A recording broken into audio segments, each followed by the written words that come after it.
Welcome to the next part of induction machine guys. तो कल हम पढ़ रहे थे speed control of induction motor और सिक्स्थ जो पार्ट था वो रह गया था, that is cascading of induction motor. तो हम देखते हैं कैस्केडिंग ऑफ इंडक्शन मोटर के बारे में आज। तो जो 6 पॉइंट है उसमें cascading, with the help of cascading we control the speed of induction motor. तो इस कैस्केडिंग में हम दो तरह की मशीन यूज करते हैं। एक होती है मेन मशीन, दूसरी होती है ऑक्सिलरी मशीन। तो ये दो मशीन हम यूज कर रहे हैं। पहली यानी कि जो मेन मशीन होती है वो हमेशा स्लिप रिंग इंडक्शन मोटर होनी चाहिए और इसमें हम सप्लाई दे रहे हैं फ्रीक्वेंसी एफ की।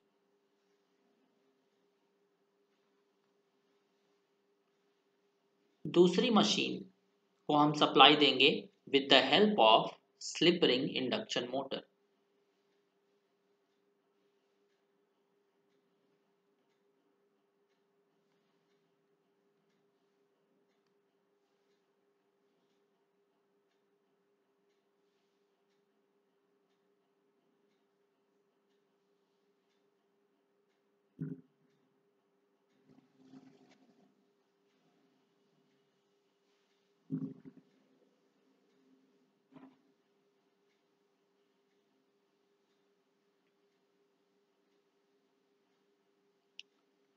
जो ऑक्सिलरी मशीन है इसमें हम सप्लाई दे रहे हैं with the help of slip ring induction motor. अब देखिए, यह है ऑक्सिलरी मशीन।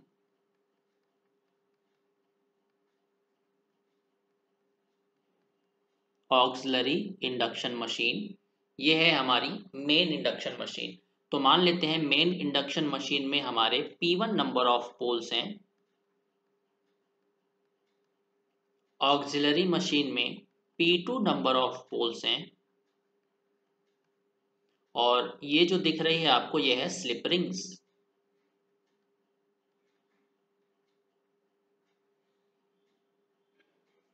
करेक्ट। अब देखिए, पहली जो इंडक्शन मोटर है ये compulsory slip ring induction motor होनी चाहिए। पॉइंट लिख लीजिएगा।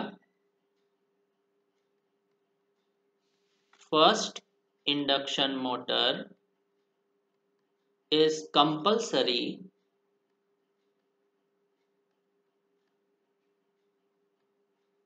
slip ring induction motor। क्यों? Because it has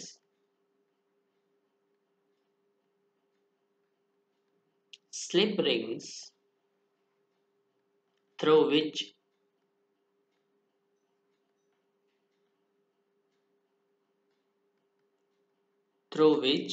we can connect auxiliary machine।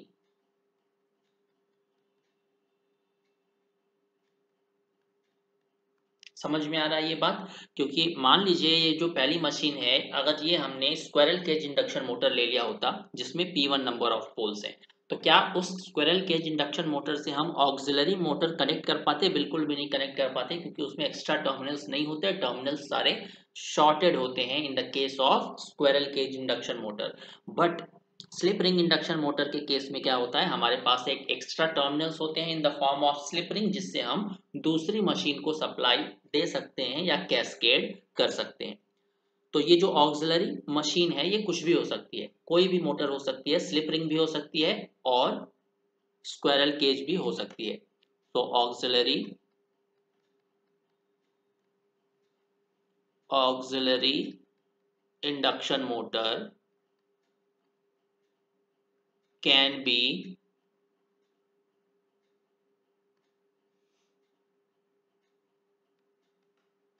Any machine.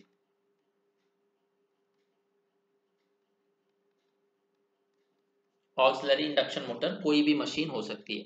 तो चलिए अब हम कैस्केडिंग की बात कर लेते हैं कि कैसे हम कैस्केडिंग करेंगे। तो देखिए, कैस्केडिंग दो तरह की होती है।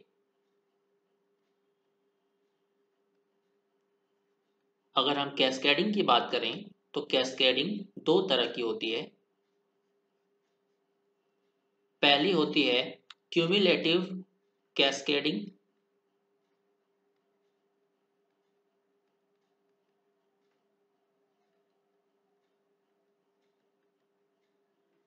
दूसरी होती है डिफरेंशियल कैस्केडिंग।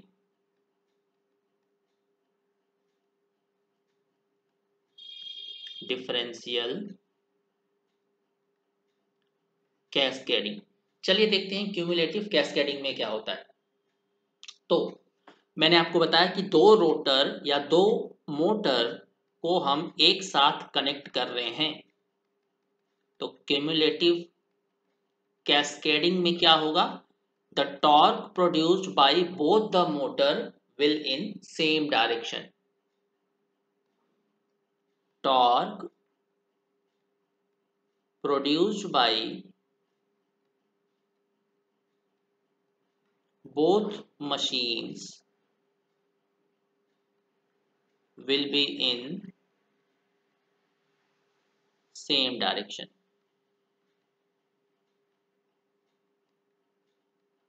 दोनों मशीन जो टॉर्क जनरेट करेंगी वो सेम डायरेक्शन में होगा अगर हमने कैस्केडिंग क्यूमुलेटिव टाइप की करी है। चलिए डिफरेंशियल कैस्केडिंग में अब आप समझ गए होंगे।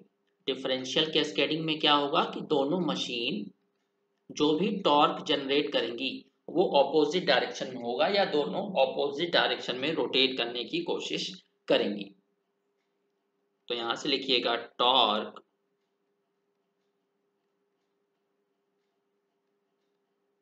produced by both machine will be in opposite direction।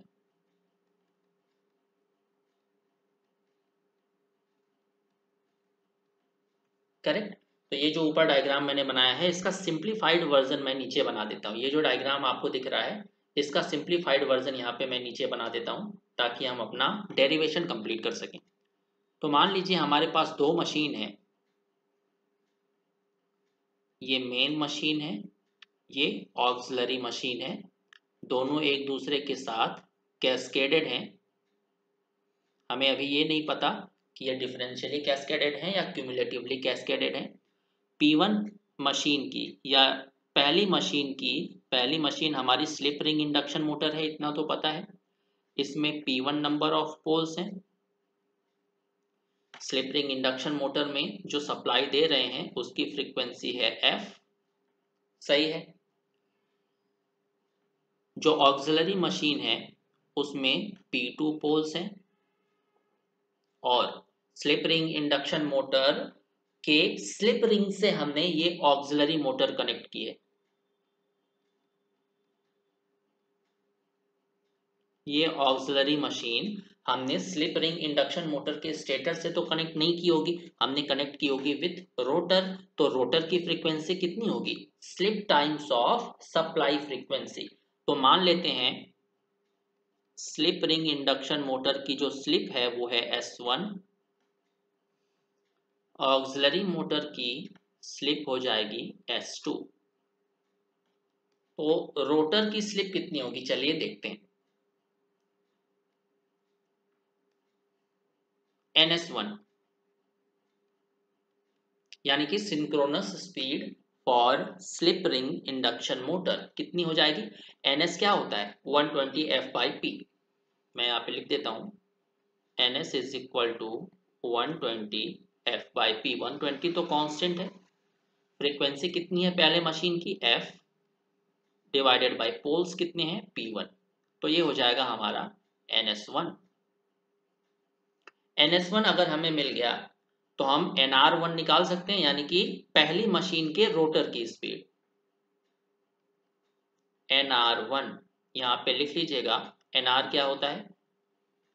NS1 minus S।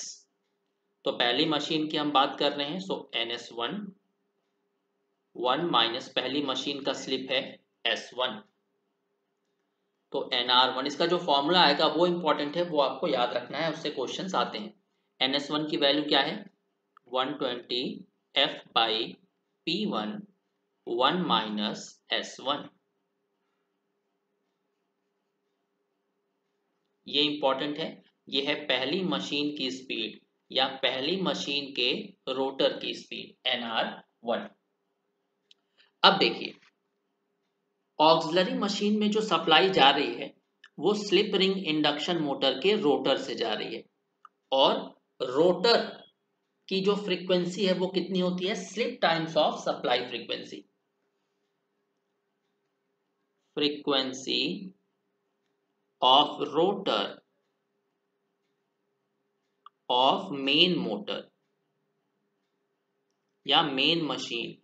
Main machine कौन सी है हमारी, स्लिप रिंग इंडक्शन मोटर, कितनी हो जाएगी, slip times of supply frequency. तो स्लिप कितनी है पहली मशीन की, S1, सप्लाई फ्रीक्वेंसी है F, तो ये FR की वैल्यू हो जाएगी।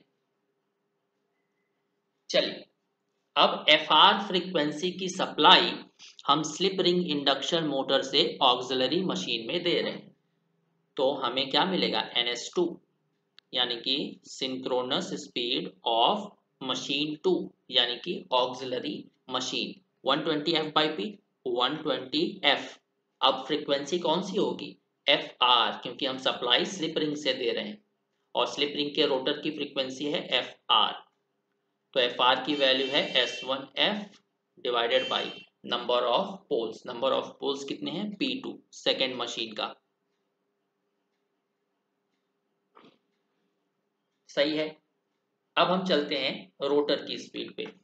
रोटर की स्पीड हो जाएगी NR2, NR2 क्या हो जाएगा, NS2 1 माइनस S2। NS2 की वैल्यू हमने निकाल रखी है 120 S1F divided by P2 1 minus S2। तो NR2 की भी वैल्यू हमें पता चल गई, NR1 की भी वैल्यू हमें पता चल गई।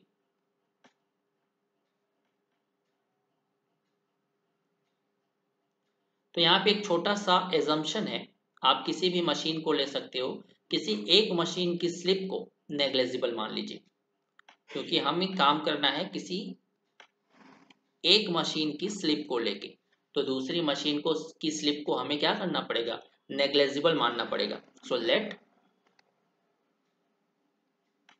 स्लिप ऑफ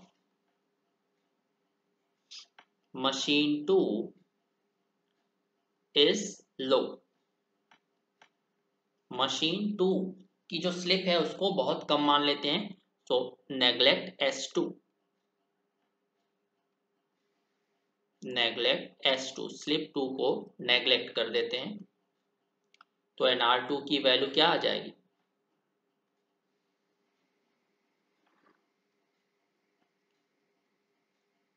NR2 की वैल्यू हमें मिल जाएगी 120 S1F अपॉन P2। अब हमारे पास, इसको स्टार मत लगाइएगा क्योंकि अब हमारे पास नई वैल्यू है NR2 की, हमारे पास नई NR2 की वैल्यू मिल गई है। NR1 की वैल्यू हमारे पास पहले से थी, NR2 की वैल्यू हमें अभी मिल गई। तो मैंने आपको बताया दोनों मशीन मैकेनिकली कपल्ड हैं, हम इसको दो तरीके से रोटेट करा सकते हैं, एक क्यूमुलेटिव कैस्केडिंग के थ्रू, दूसरी डिफरेंशियल कैस्केडिंग के थ्रू। तो पहला केस लिखिएगा cumulative cascading. Case 1, cumulative cascading.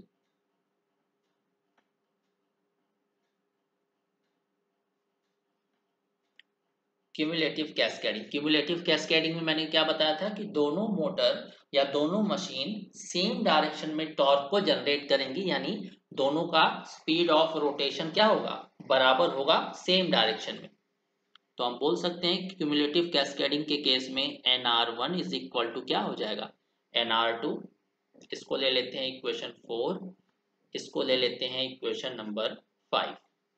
तो NR1 की वैल्यू तो हमें पता है 120F upon P1 1 minus S1 is equal to nr2 की वैल्यू क्या हो जाएगी 120 s1f अपॉन P2। 120 और f कैंसिल आउट हो गया 120 f से, हमें मिल रहा है 1 minus s1 divided by P1 is equal to s1 upon P2।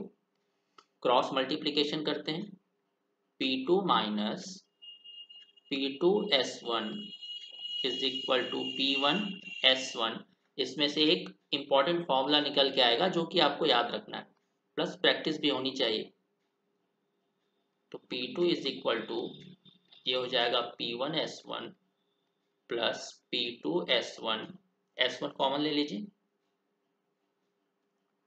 P2 is equal to S1 common, हमें मिल जाएगा P1 प्लस P2। तो S1 हमें मिल गया P2 divided by P1 plus P2। Machine 1 की जो स्लिप है वो हमने कैलकुलेट कर ली और यहाँ से हमें ये पता चल रहा है कि ये दोनों पोल्स पे डिपेंड कर रही है। जो स्लिप है P2 upon P1 plus P2 and we know that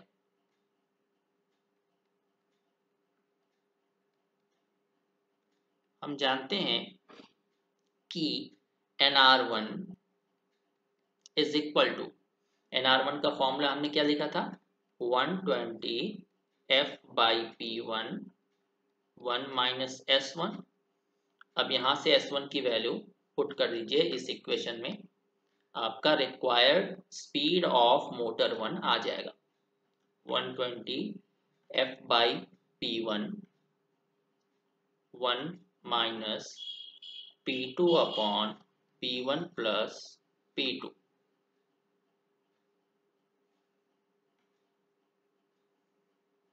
correct. तो ये फॉर्मूला आ गया आपका रोटर की speed for machine 1 for cumulative cascading.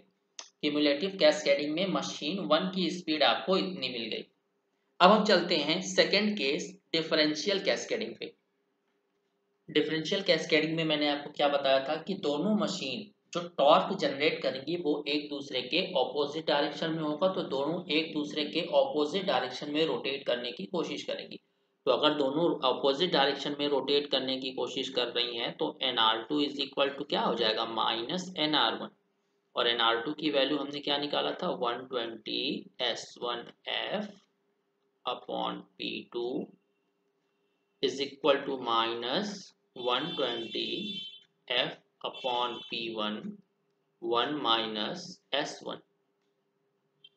120 और f से 120 f कैंसिल आउट, बच क्या रहा है S1 upon P2 is equal to minus 1 minus S1 upon P1। Cross multiplication करते हैं, हमें मिल जाएगा minus S1 P1 is equal to P2 minus S1 P2। Minus S1 P2 को लेफ्ट हैंड साइड लेके आते हैं, minus S1 P1 plus S1 P2 is equal to P2। S common यहाँ से, S1 कॉमन, तो यहाँ से हमें मिल जाएगा P2 minus P1 is equal to P2। तो यहाँ पे हमें स्लिप 1 कितनी मिल रही है P2 divided by P2 minus P1,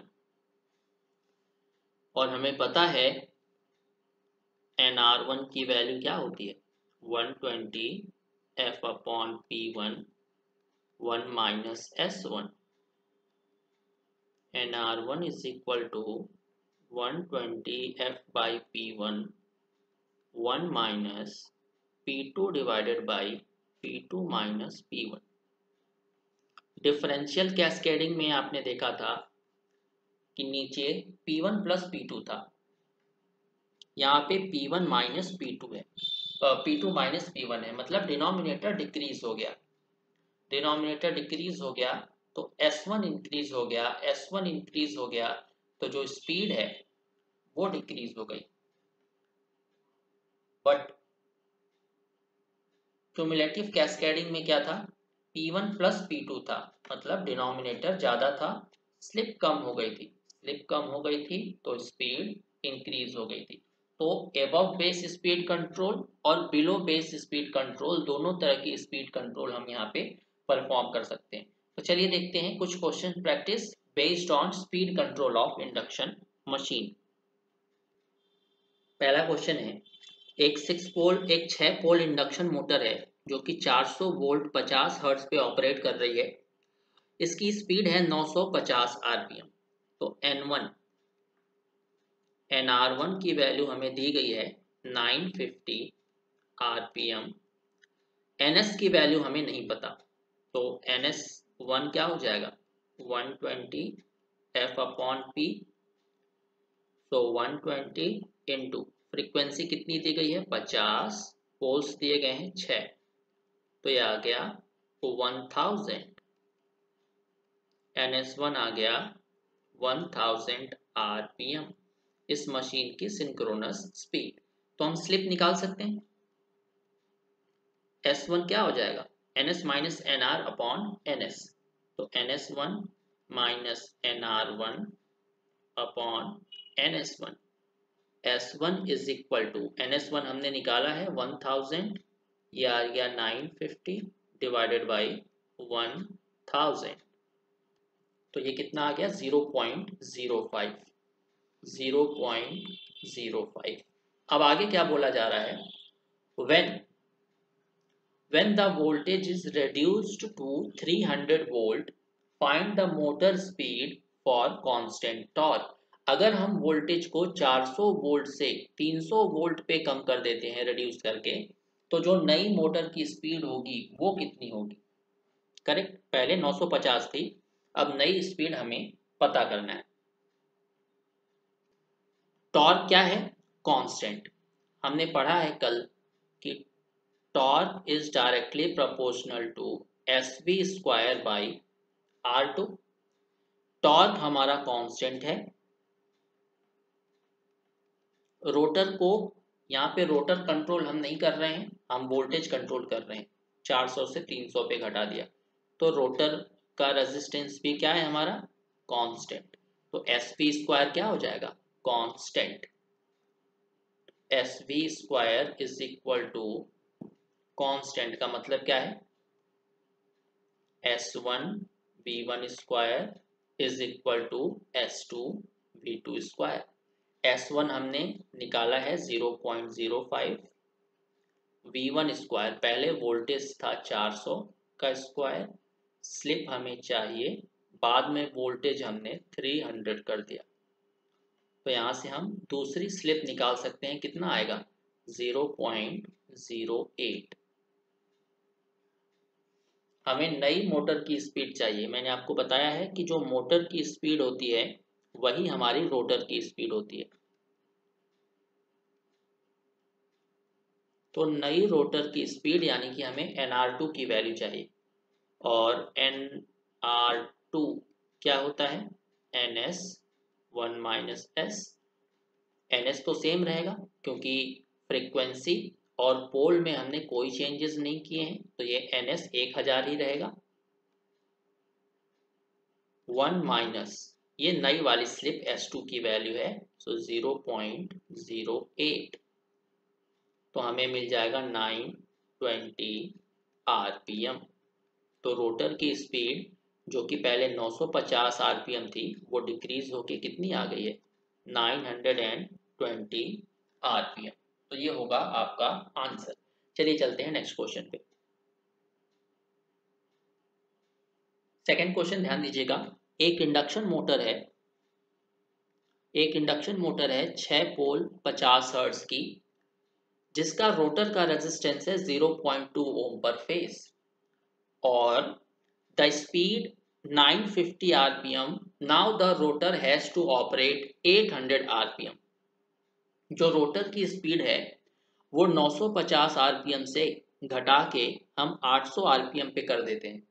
तो आगे क्या बोला जा रहा है कि आप ये पता करिए कि कितना रेजिस्टेंस हमने एक्स्ट्रा रोटर में लगाया है कांस्टेंट टॉर्क में। तो कौन सा मेथड यहाँ पे यूज किया जा रहा है स्पीड को कंट्रोल करने के लिए, यहाँ पे rotor resistance control method use किया जा रहा है, तभी तो स्पीड को 950 से 800 आरपीएम पे लाया गया है by inserting a extra resistance. तो टॉर्क इज इक्वल टू क्या होता है? Torque is directly proportional to S V square by R. ये रोटर का रेजिस्टेंस है इसलिए इसको R2 कर दीजिए। अब यहाँ पे क्या बोला जा रहा है? The load torque is constant. तो यहाँ पे T की वैल्यू हमारी कांस्टेंट है, ये क्वेश्चन में दे दिया गया है। हम यहाँ पे रोटर रेजिस्टेंस कंट्रोल यूज कर रहे हैं तो ये वोल्टेज भी क्या हो जाएगा? कांस्टेंट। मतलब S बाई R2 की वैल्यू हमारी हो जाएगी कांस्टेंट। मतलब S1 by R2 is equal to S2 by extra resistance हमने दोबारा ऐड कर दिया R2X। करेक्ट। तो S1 की वैल्यू निकालते हैं। स्लिप क्या होता है? NS minus NR upon NS। तो NS minus NR1 upon NS, ये हो जाएगा स्लिप 1। तो S1 की वैल्यू आ जाएगी NS 1000, NR1 हो जाएगा कितना? पहली स्पीड हमारी 950 दी गई है, डिवाइडेड बाई 1000। तो S1 की वैल्यू आ जाएगी 0.05। पहली स्लिप हमें मिल गई। दूसरी स्लिप S2 कितना आ जाएगा? NS minus NR2 divided by NS। तो S2 NS आ जाएगा 1000 माइनस NR2, हमने दोबारा स्पीड कम करके 800 कर दिया। तो 800 डिवाइडेड बाई 1000। तो S2 की वैल्यू हमें मिल गई 0.2।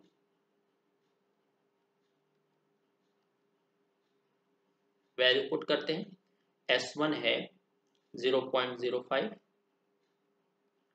डिवाइडेड बाई R2, पहले रोटर का रेजिस्टेंस था 0.2। S2 क्या दिया गया है? 0.2।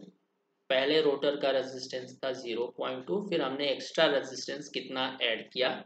तो मान लेते हैं RX एक्स्ट्रा रेजिस्टेंस ऐड किया, तो इसी RX की वैल्यू पूछा जा रहा है। इस इक्वेशन को सॉल्व कर लीजिए, आपका एक्स्ट्रा रेजिस्टेंस का वैल्यू आ जाएगा। तो RX की जो वैल्यू है वो आनी चाहिए 0.6 ओम पर फेज। ये आपका आंसर हो जाएगा। चलिए चलते हैं नेक्स्ट क्वेश्चन पे। नेक्स्ट क्वेश्चन है, रोटर का ईएमएफ अभी 200 वोल्ट है जब मशीन की स्पीड 950 आरपीएम है। अब हम इसमें ईएमएफ इंजेक्ट करते हैं। अब देखिए इसमें हमें रोटर ईएमएफ इंजेक्शन मेथड दिया गया है, तो हम 20 वोल्ट का ईएमएफ इंजेक्ट करते हैं out of phase with 200 volt. तो मोटर की स्पीड हमें बताना है, एनएस हमें लेना है 1000 आरपीएम। तो अब देखिए, torque is directly proportional to SV square upon R2। Torque हमारा कांस्टेंट रहेगा। हम यहाँ पे रोटर ईएमएफ इंजेक्शन मेथड पे काम कर रहे हैं। रोटर ईएमएफ इंजेक्शन मेथड, तो रेजिस्टेंस भी हमारा कांस्टेंट रहेगा। बच क्या रहा है? SV square. तो SV स्क्वायर हमारा हो जाएगा कांस्टेंट। मतलब S1 V1 square is equal to S2 V2 square. पहले हमारा स्लिप कितना था? स्लिप निकाल लेते हैं। स्लिप आई थिंक दिया नहीं है, तो S1 कितना हो जाएगा? NS minus NR1 divided by NS। NS हमें कितना दिया गया? 1000। NR है 950 डिवाइडेड बाई 1000। तो S1 की वैल्यू आ गई हमारी 0.05। तो S1 आ गया 0.05। पहले वोल्टेज था 200, 200 का स्क्वायर। स्लिप हमें नहीं पता, बाद में हम 20 वोल्ट का ईएमएफ इंजेक्ट कर रहे हैं आउट ऑफ फेज विथ 200। 200 के साथ फेज में नहीं है, ये आउट ऑफ फेज है, तो दूसरा वोल्टेज हो जाएगा 200 माइनस 20 का स्क्वायर। तो यहाँ से हम S2 निकाल सकते हैं। S2 हमारा कितना हो जाएगा 0.06। S2 हमने निकाल लिया है, तो NR2 निकाल सकते हैं। हमें रोटर की तो स्पीड चाहिए, मोटर की स्पीड यानी कि रोटर की स्पीड। तो NR2 क्या हो जाएगा NS1 माइनस S2। NS हमें 1000 दिया गया है, 1 माइनस S2 हमने निकाल लिया 0.06, तो ये मिल जाएगा 940 RPM। तो रोटर की स्पीड हमारी कितनी आ जाएगी 940 RPM। पहले 950 थी, मतलब 10 RPM घटेगी अगर हम 20 वोल्ट का वोल्टेज इंजेक्ट करेंगे आउट ऑफ फेज। तो एक क्वेश्चन होमवर्क ले लीजिए। अगर इस क्वेश्चन में आउट ऑफ फेज की जगह इन फेज होता, आउट ऑफ की जगह इन फेज होता, मतलब 200 वोल्ट का जो वोल्टेज है हम इन फेज में इंजेक्ट करते, तो स्पीड कितनी आती, ये आपको बताना है। NR2 की स्पीड आपको बताना है और कमेंट करके बताइएगा कमेंट बॉक्स में। तो थैंक यू वेरी मच। चलिए मिलते हैं हम अपने नेक्स्ट लेक्चर में।